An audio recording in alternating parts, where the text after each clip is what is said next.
welcome to, my name is Matt Obert, and we're here at NedCamp, and this is Creating Drupalcode Projects, Drupal ATS by Esteemed. The slides are available for download. I'm going to have even a QR code, even easier way for you to download that later, so let's just get going. Open source software. If you're here at NedCamp, you probably already know about open source software. Open source has given us hits like Linux, Android, Mozilla, and of course Drupal and WordPress. Open source participants. Maybe you're a developer or a marketer, or you work for a digital agency. You use open source software to make money. Or maybe you're more of a maker or a hacker or a tinkerer. You use open source software to make stuff. But no matter what your motivation, there's a journey. You discover open source tools, utilities, or frameworks, and at first you use it like a hammer to build something. Then maybe you learn a little bit more about how it really works under the hood. You learn how to write your own code to extend functionality and meet more ambitious goals. Then you're able to pay it forward by contributing your code back to the community. Now, you probably have an account on GitHub. For many of us, this is the first place where we share our open source code with the world. GitHub has great UX, and it's easy to create a repo in just a few steps. You create an account, add a repository, give it a name, decide whether you want it to be public or private, and then click the plus create repository. Where does the world build software? We've got a few software as a service kind of platforms that are very popular. You got GitHub, it's owned by Microsoft, it's got 56 million users. GitLab, the Ukrainian unicorn, 31 million users. And Bitbucket, it's from Atlassian, the people who brought you Jira. And it has estimated 10 million users. That's 97 million plus total users with 250 million plus hosted repos. A lot of open source software out there. It's not all open source, sorry. But in the Drupal world, it's a bit different. You got Drupal.org. It's a platform for Drupal collaboration, documentation, and issue queues. And then you have git.drupalcode.org, which is Drupal's GitLab repository. This is much smaller. There are 2.1 million total user accounts, but this is a little misleading because it includes bots and non-humans and people that are maybe have abandoned their account after a while. So there's really only 125,000 active contributors that are actually working on the open source projects at Drupal.org. And because Drupal is now managed by Composer, there's even more to learn. Composer packages are hosted on Packagist.org. Packagist is the main Composer repository. It aggregates public PHP packages installable with Composer.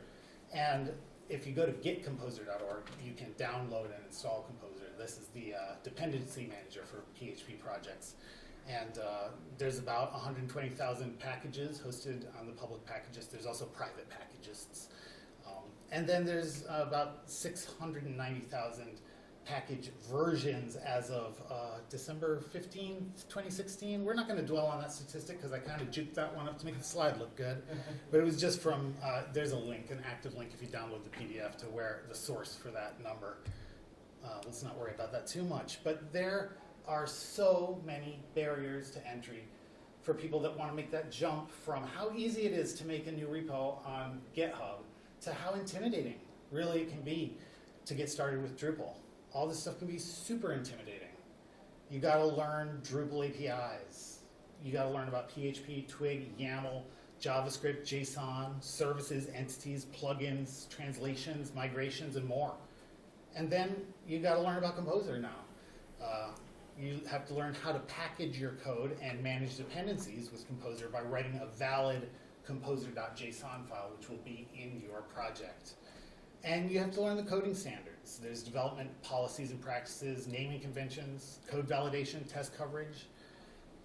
And then you have to learn about Git for Drupal project maintainers. So maybe you already kind of know Git pretty well, but there are nuances. You got to learn how to use Git version control to track your own contributions to public projects and other people's contributions to your project. And you have to watch out for the Drupalisms, which are many. When you first start to see how these things work when you make an issue fork or something, it's going to be a little confusing to read those instructions and feel like it's relevant to anything you've ever done before, because it's a little peculiar to the Drupal sphere. And then you have to learn about projects and maintainership. And there's a lot of responsibility that comes with taking on a Drupalcode project, where you're actually making a community contributed module or theme and you're giving it back to the community. It's not just creating a project. You have to learn how to set a default branch. You have to learn how to manage tagged releases. And you can learn about automated testing and test coverage and opting into security advisory coverage. It's a lot to learn. So, ultimately, the process is not too much more complex in terms of what it boils down to. There are more steps than the GitHub repo creation process, but only a few more. So it starts with creating an account. You create an account at drupal.org/user and you update your profile. I will try clicking on this link, but since it didn't work before, oh my gosh, it's working. drupal.org/user. This is a like a test account that I set up for demo purposes. It's not my real Hot Web Matter account. This is the Drupalcode tester account. So this is what it looks like when you just create a new thing. If I had opened this in an incognito window, you would see what I was really trying to show you is, just copy that and make a private window. And I'll show you this is what it looks like if you haven't signed up. So it's asking you to log in, but you can click here where it says create new account. And this is what it's going to look like. You pick a username, you confirm your email, you pick a password, you accept the terms of service and the privacy policy, and you indicate that you're not a robot by clicking on this little reCAPTCHA. And that is all you need to do to create an account, but there's more. You need to obtain Git access by clicking on the Get Access tab of your user profile. So if we go back to this one that we were looking at here, there's a Get Access tab right here. And if I click on that, it's not set up yet. It says you can manage GitLab settings on git.drupalcode.org, and it talks about your notifications, your SSH keys, and your preferences, and your Git username, which you should choose very carefully because it's difficult to change this later. It does say you can change your Git username, but I've read somewhere that like this can cause problems if you change it, or maybe there's a limit on how much you can change it. And you set a password for HTTPS authentication, which I don't even know if that's really supported anymore. You might have to do the SSH keys. And there's all this other stuff for your local Git user. You have to set your username and user email. All this stuff has to happen before you can even use Git with Drupalcode and its private GitLab instance. And as it says here, you check the Get Access tab, specify your Git username, agree to the terms of service and code of conduct, and set up the SSH keys. And then you have to learn some more stuff before you really create a project. These next 3 steps I would say are optional, but they're not really that optional. Because if you're going to be managing your own project, you're going to need to know how the issue queues work and how to create and submit patches and how to review patches. Because other people are going to be, hopefully if your module or theme is popular and there's a bug in it and somebody out there fixes it, you need to know what to do with that. So issue queues look like this. This is the issue for the ATS project, which I manage for Esteemed as the Esteemed Director of Engineering. But this is like going to be an open source applicant tracking system that we're going to use, a version of this within our own company, but we're also open sourcing part of it. And this is where these, something's in progress, ticket shows up, and you got your information about it, and project roadmap, and then you get down into the comments. People can submit patches. So that's what that looks like.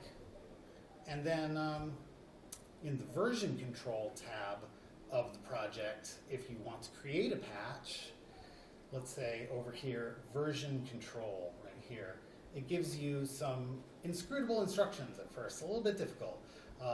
The essential Git commands for working with this project source files. So it tells you how to set up a local fork of the repo, or you clone the repo locally, and all sorts of advice about if you're not super familiar with Git at the command line. It tells you some of the stuff that you're going to need to do in order to create and apply patches and to generate them as text files that you can upload in the issue queue as a message. But that's kind of the old way. There's even a newer thing, which is the issue forks, which is to go back to the, if we go back to the issues, let's say we go back to the ATS, or we go down here where the issue queue is off to the side, and not the source code, just the issues. And when you get into that, you can go to any of these and say that, that you want to fork the issue based on whatever is specified up here at the top. You can go and say, oh, I want git push access to an issue fork that's going to have the same number as this issue queue item. And that allows you, and if it says show commands here, you can expose that, and it gives you some more inscrutable commands, which you can follow in order to add and fetch this issue forks repository. That's where you're actually going to do the work that solves the specific bug that's documented here. And it shows you how, if you have SSH keys configured properly, that you can push this back and create a merge request, which is for the project maintainer to review. So you want to learn all that stuff before you end up wearing the shoes of the project maintainer, who the patches are coming back into you. And you need to learn how to review the patches to help them attain RTBC status, and that just means reviewed and tested by the community. And now you're finally ready to create a project. So I am up to the 20-minute mark. I did rush through some of these things, but I'm going to move on to the next thing here, which is to talk a little bit about the Esteemed Drupal ATS project, and then we can come back if you have specific questions. We can get, actually we'll have time for questions this time. So this is the project we were talking about earlier. I showed a couple of example slides from this. We're building this in-house at Esteemed, but we have contributors from all over the world. A lot of the code is coming from a developer in Ukraine. We've got people from different digital agencies all over the United States that are interested in this and contributing to it. So we are actually actively soliciting more participants if you want to get involved and see how we run open source contributed module projects. So you can start by following us and discussing the topic with us. You can join us in Esteemed Colleagues, and right now most of the action happens on our Slack, which is esteemed.io/join-colleagues.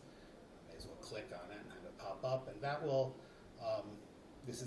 that's how to subscribe to the newsletter, but I believe there's a way in here to join. That is not actually the link to the Slack, but there's going to be a way through here. There's the social media. Boy, I'm going to have to fix that link. Oh, there it is. That's it. Register now, right at the bottom of that page. And if you hit that, it'll take you to register. I don't think, it might not work right on my computer because I've already registered. Or maybe that's not a link. Well, I'm trying to demo everything.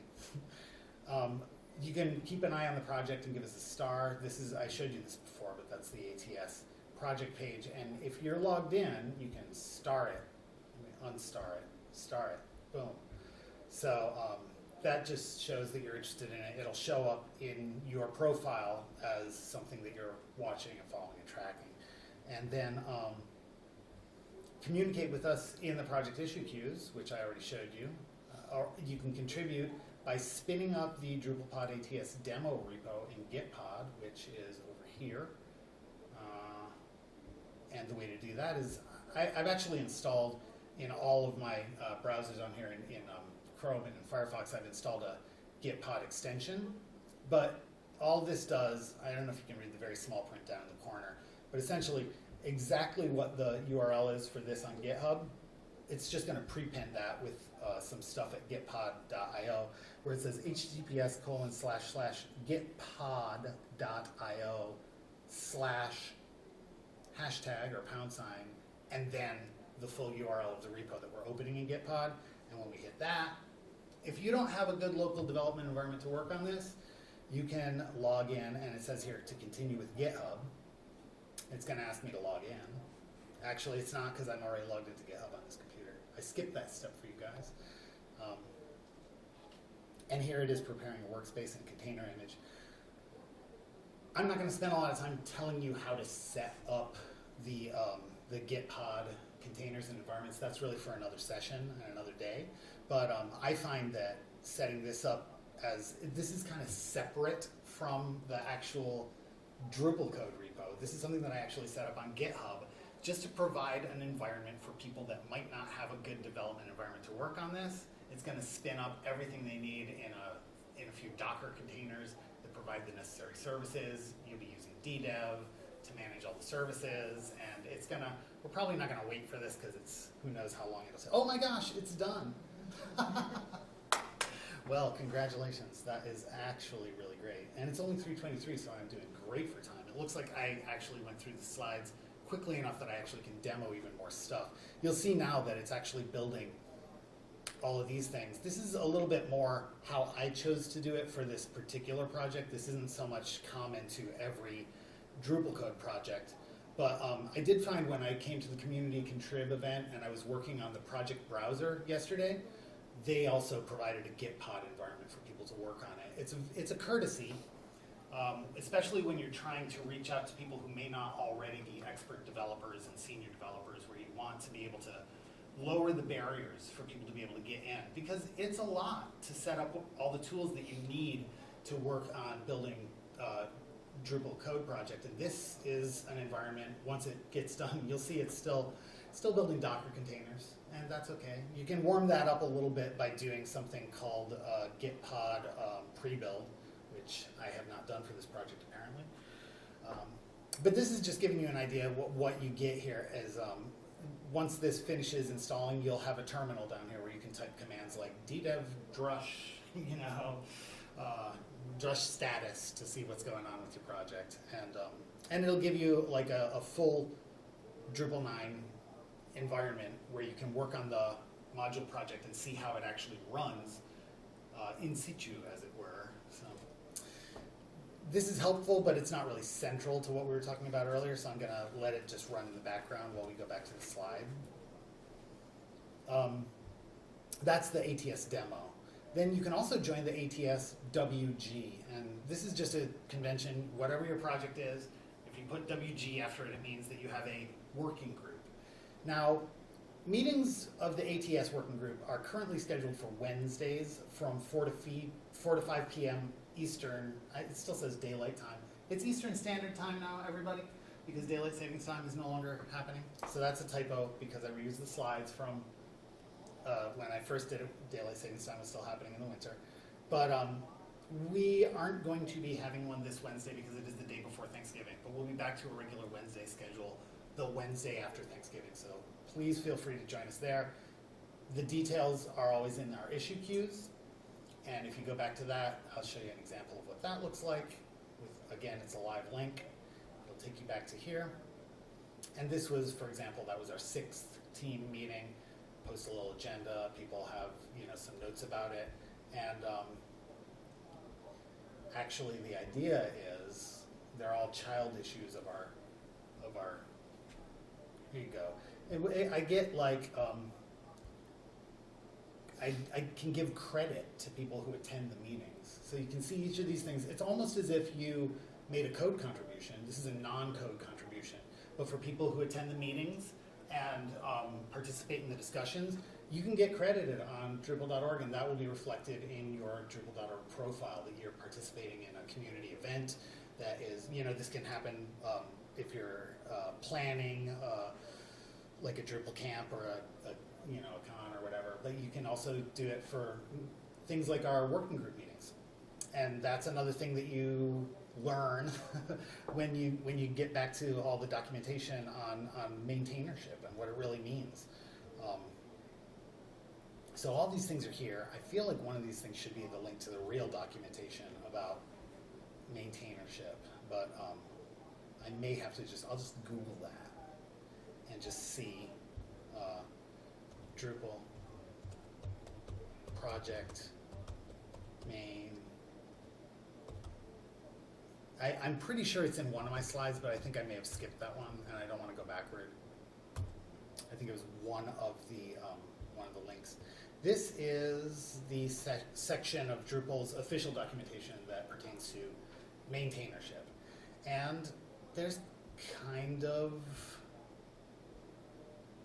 let's see, Git for Drupal project maintainers. There's stuff about setting your default branch, all these things that I kind of alluded to earlier. There's more in-depth stuff here.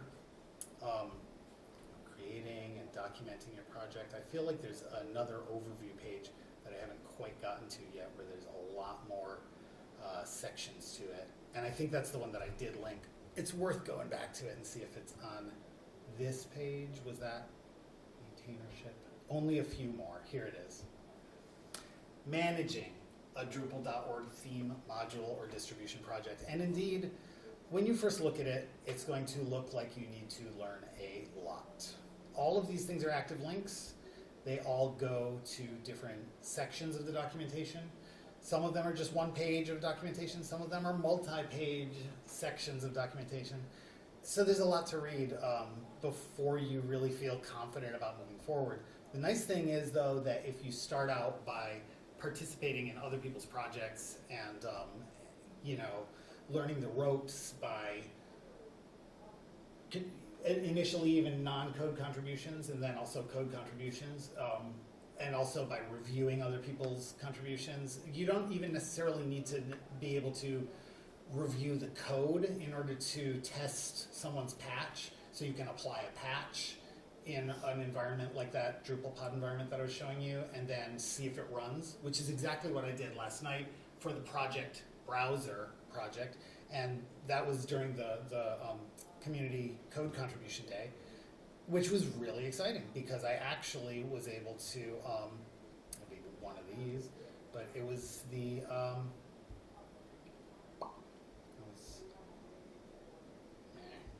Svelte UI, here it is. This is the massive issue queue that I participated in last night, where they're building something really, really cool that is the project browser that's going to allow you to install Drupal modules and themes directly from within the Drupal UI without having to exit and go to the command line and type composer require foo/bar, composer require Drupal/foo or whatever it is. All the composer stuff that you need to learn. This is going to allow people to just see a list of modules. They're in nice little rectangles and little cards, and you click add, and it's going to actually run the composer stuff in the background and install it in your project just as easy as, dare I say, WordPress has had since day one. So it's very, very exciting. I'm really happy that I got to participate in that. But this was just me participating by reviewing someone else's code. I didn't actually write this code. And in fact, I wouldn't even say I did a code review. I just tested it. I figured out how to install it. I figured out how to test it. I verified that it worked, that it did what it was supposed to do, and that it didn't crash. And this is where I said reviewed and tested at NedCamp. I will say, if I reload this page, there's been more action since then already. So this is, that RTBC status can be somewhat elusive because although I marked it as reviewed and tested, we've got somebody who came along right after me, Fina Proxima, who was here, Adam from Acquia, who came and did a code review and actually called out several things that need fixing, even though it works, right? It works. So I just gave it the thumbs up like, yay, you did it, it works. This is the culmination of 5 years of community contribution and dozens of people working on this thing, and now we can do it and it works. Well, not quite. So it had been tested but not thoroughly reviewed and thoroughly vetted, and that just gives you an idea of what the process is like. Some of these issue queues can be quite lengthy and even interminable, and some of them go on for years without any resolution because people will raise very valid questions and objections. But this is what you're getting into with Drupalcode that sets it apart from just the simplicity of spinning up your first hello world in a GitHub repository. So you need to, there's an element where you need to learn enough to feel like you can be confident to go ahead and do it. And the real challenge is to make Drupalcode projects more accessible to people by easing these barriers to entry, so that you don't feel like your very first time that you go to do it, you're confronted with this massive wall of documentation that you have to read for hours and hours, we were looking at that. it will take a long time for you to go through this entire page and click on this and click on that and click on that and read all those pages. And if they link to other pages, they may link to other pages. You know, you have to read them all. It seems like a lot. You learn all about creating a project and all the steps in there, documenting your project and all the steps in there, your README template, all that cool stuff. This is the part I focused on earlier, was the maintainership. I found that via Google, and it took me a little while. It was only because I was motivated enough to say, oh, no, I know there's another page that's even better than this page that has like more of a high-level overview of everything. And because I was already familiar with it, I was able to come back here and find this, which is the real high-level overview. And this is indeed the one that I should link to from my slide. Unfortunately, the slide that you can download from today's presentation will not have all of that on it, but I will correct that before I do this, or a variation of this, hopefully in the Drupalcon next year in Pittsburgh. So it'll be not identical to this topic, which is more focused on the Esteemed project and the ATS, but I'm going to go more in depth into the challenges and how you can make this whole thing friendlier. That's going to require some more research and work on my part, but this is about how far I've gotten. And certainly my first exposure to all of this was setting up a different Drupalcode project, which was Drupal.org/project. Let's see if it's in here. Sessionize embed block. That's the project I did last year. This was my first Drupalcode project that I'm the maintainer for here. I had contributed to other people's projects, but this was my first project. And we did this for Drupal Camp New York City in 2021. And it allows you to put a block on your site that essentially, if you've already gone through all the trouble of scheduling your entire event and getting all your speakers through the Sessionize platform, this allows you to just put a block in your Drupal site that presents the data from their platform. So it's a very simple and lightweight API integration.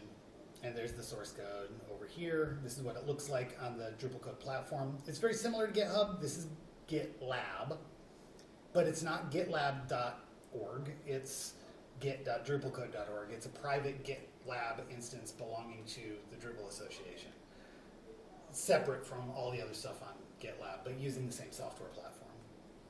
And there's the same README that you could see the stuff in my project description. Ooh, I should show you the project descriptions too. This is interesting stuff. This is like, if I go back, because I am the maintainer, so I can actually go to, where is the project description? I edited it or something. There's so much to learn. So there's the view, the version. Oh, I know why. I'm not logged in. So if I were logged in to my account, give that a shot. See if that makes a difference. No, I'm logged in as this tester, so I would have to use another browser or an incognito window or something. I'm not sure if I really have time to get into that because it is 3:35, so we have like 10 minutes for Q&A. I could talk a little bit more before I do that. I don't know if we're actually going to have 10 minutes worth of questions, but what I will do first is I will go back to this slide and say, if you want to download the slide deck, this is the link to do so, and you can, then it's just a PDF and you can put it wherever you want. You can revisit it later. And if everyone in the audience has done so, I will move on to the next slide, which is just to say thank you. And if you have any questions, I would be glad to ask them now, or if you have any ideas for your own Drupalcode projects and you need sort of tips and hints on how to get started, I'm sure we can fill up another 10 minutes with answers to that question, and then we will wrap it up right on time. So anyone? I know, don't raise your hands all at once. I have a question. When you're talking about making your Drupal.org profile associate with your GitLab account, I have done that in the past, but I did it when it was very hard. And is it now very easy, or is it still? I remember just someone coaching me through it, and it took a half an hour. Well, I can't really speak to that because I don't know for sure, like, how much it's changed over the years or how much the actual Drupal.org platform. I know there's been stages in the evolution of getting it more and more integrated with the Drupalcode thing. And your profile now at this point, if we go back to one, you've actually got, here's your Git access, right? And all these things are links to the GitLab. Okay. So where it says your notifications, if you open that in a new tab, that is git.drupalcode.org, where you know, all of these things on the side, there's your SSH keys. These are the same links that you have from the other one, but they're linked directly from your profile now, so it might make it a little bit easier for you to find the essential things to configure. Another thing to know, if you're not like an expert, you may not know that you don't need to do both SSH keys and GPG keys. You know, they're just different type of thing. And here's your preferences, which are like, oh gosh, I want it to be blue. Mine, yeah, let's make it Drupal colors. So is that looking at, that's GitLab? This is GitLab, but it's git.drupalcode.org, which is part of the Drupal.org platform. They're tightly integrated now. When they first rolled it out, I believe you are correct that it was more of a hardship to get it configured. Although all this stuff was here in the GitLab part, but it wasn't as tightly integrated to your profile, so that there were links back and forth helping you to navigate that. Okay. And I think that that has come a long way. I could be wrong about that because that is not an area of Drupal that I actually work on. But yeah, back here, it's got, you know, SSH keys is the most important one. You need that, really. I think, generally speaking, it has been possible to use HTTPS authentication to participate in, like, whether it's, I'm pretty sure GitHub doesn't support that at all anymore. GitHub lets you do HTTPS. It still does? Yes. Okay. Somebody doesn't. Do you happen to know, like, who's, like, it's kind of falling out of favor, or it's just more of a pain? Yeah, well, and it's just more of a pain because you have to enter passwords over and over again every time you do something. Right. It's just a real pain. I just avoid it like the plague, so as a result, I'm not really an authority on what's the correct answer with HTTPS authentication. I highly recommend doing it with the SSH keys. The other question I have has to do with how to create and submit patches.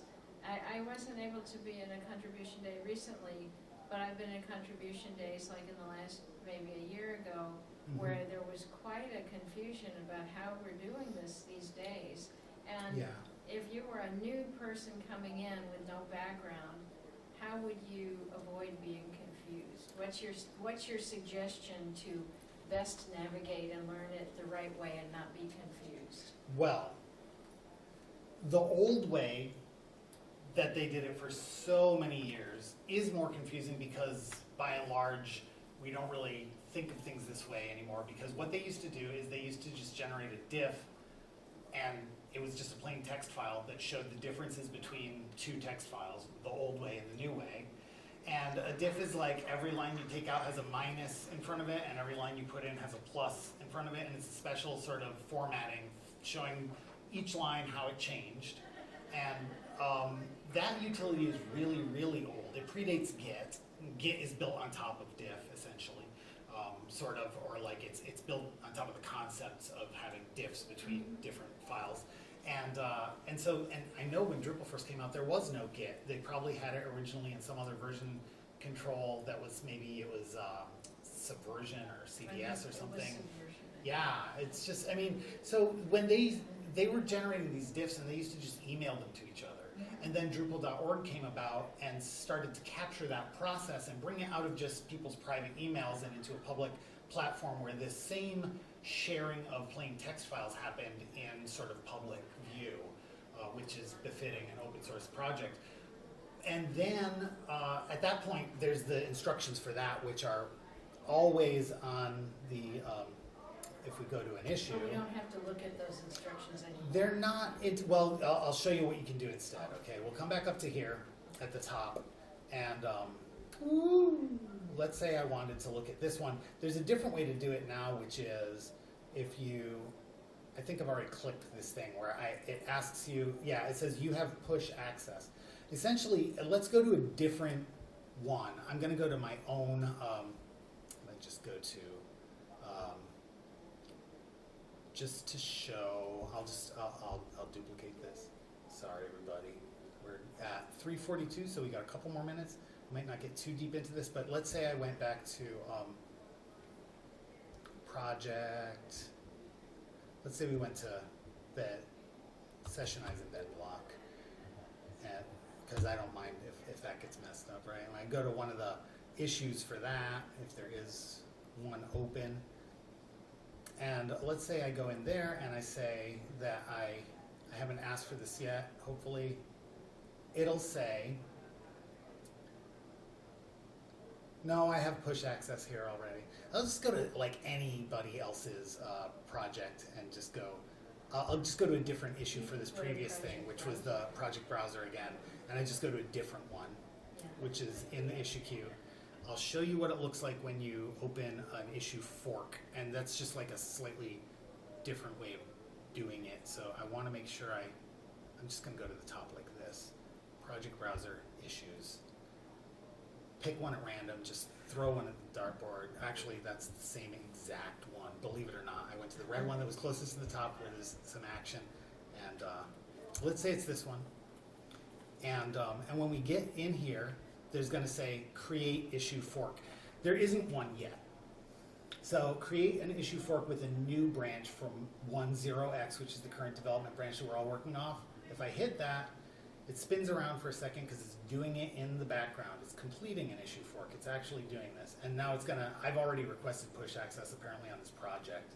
So the next thing you have to do is you have to request push access. And that is gonna require your SSH keys to be properly configured. And then when you do that, these commands will have more relevance to you because you'll actually be able to pull the alternate branch of this repository which is specific to this issue and has the number of this issue in it, and then you can do your work in there and you can push it back to this and make a merge request to pull that back into the 10x branch. So it's more like a workflow that you would use in Git than, it's nothing. It actually is something that you can do right in the browser. So you don't need to have the full development. Well, you kind of, to test it, you're going to need to have a full development environment. But like, let's say that it's just, let's say that somebody just made a spelling error in some of the translatable text that's a label in one of their forms, and you don't actually need to spin up the whole thing. You would be able to make that edit directly in the GitLab. There's an IDE built into the GitLab. So let's say that you went to open a merge request, but I could go to one of them that already has it and I could show you in GitLab, except it's 3:45 and we are at time. If it's not server-side code, then I could just use the editor. Yeah, if you don't, you can use that editor if it's something that you don't need to actually have it like run on top of a fully bootstrapped Drupal and render and like give you and see the results in order to test it. Yeah, you would be able to. So if you're editing a README or something, you can certainly do that right in the GitLab window. You can just open up an IDE, like similar to the one I showed you with the Git pod, which is like you can just edit it directly in GitLab. Very helpful. Thank you so much. Thank you for coming, and enjoy the rest of your day here at New England Drupal Camp.